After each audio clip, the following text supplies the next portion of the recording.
Have you ever reached that point in the day, staring at a computer screen, where the words simply stop making sense? The cursor blinks rhythmically on a blank page, a tiny, mocking heartbeat in the digital void. Your mind, once a bustling hub of ideas, feels barren and quiet. It's a profound sense of emptiness, a cognitive exhaustion so complete it feels like an invisible switch inside your brain has been flipped to off. This isn't just tiredness. It's the signature hum of a modern phenomenon, the brain shutdown. It's a state of being that has become an all-too-common byproduct of a life lived indoors, bathed in the artificial glow of our screens. This article explores the stark contrast between this digital depletion and the potent, restorative power of a simple, free, and often overlooked remedy, the natural world waiting just outside your door. What if the escape from this mental fog isn't found in another cup of coffee or a productivity app, but in the simple act of stepping into the sunlight? Together, let's investigate the science behind how our brains get overwhelmed and discover how a few moments outdoors can trigger a powerful biological reboot. To understand the cure, we must first diagnose the ailment. The anatomy of a shutdown is a complex interplay of psychological and biological factors. When we sit in front of a screen, our brains are bombarded with a relentless stream of information. Notifications, emails, and an endless scroll of content create a state of perpetual multitasking. This cognitive overload drains our finite reserves of directed attention, the mental resource we use to concentrate. It's like trying to run dozens of software programs on a computer with limited RAM. Eventually, the system freezes. Compounding this is the insidious effect of blue light. Emitted by our devices, this specific wavelength disrupts our natural circadian rhythm, the ancient internal clock that governs our sleep-wake cycle. It tricks our brains into thinking it's still daytime, suppressing the production of melatonin, the hormone that signals it's time to rest. Simultaneously, it can keep our cortisol levels, the body's stress hormone, artificially elevated, creating a bizarre paradox where we feel exhausted, yet too wired to relax.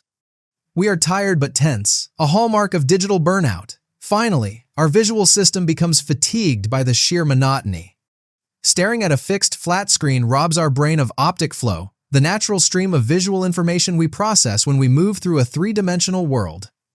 This lack of dynamic input contributes to a sense of stagnation, leaving our minds feeling as stuck and motionless as our bodies.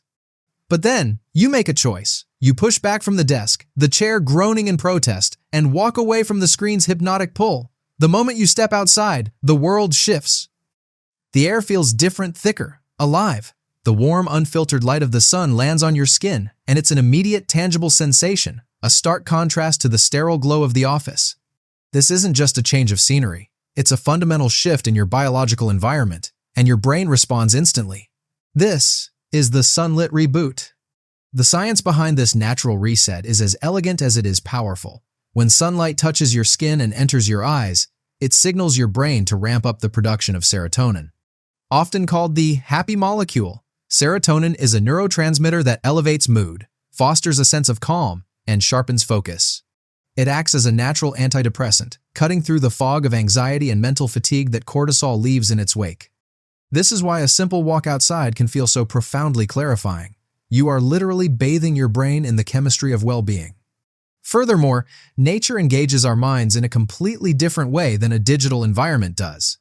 This idea is captured in what scientists call the attention restoration theory. It suggests that natural environments are filled with soft fascinations. The gentle rustling of leaves, the drifting of clouds, the distant song of a bird. These stimuli capture our attention effortlessly, without requiring the intense, directed focus that screen-based tasks demand. This allows the overworked attention part of our brain to rest and recharge, much like a tired muscle finally being allowed to relax. By stepping away from the hard, demanding focus of the screen and into the soft, restorative focus of nature, you are giving your mind the vacation it desperately needs. Ultimately, you can think of your overstimulated brain as a computer that has crashed from running too many programs at once. Stepping outside is the equivalent of pressing the master restart button. It closes all the unnecessary mental tabs, clears the cluttered cache of your working memory, and allows your cognitive system to power back on not with the jangled energy of a caffeine jolt, but with a clean, quiet, and centered clarity. The clash between sunlight and shutdown is not a fair fight. Modern life may chain us to our technology, demanding our constant connection, but our biology remains ancient. Our brains and bodies are still wired for a world of sun, wind, and open spaces. The digital fatigue we feel isn't a sign of personal weakness or a failure to keep up.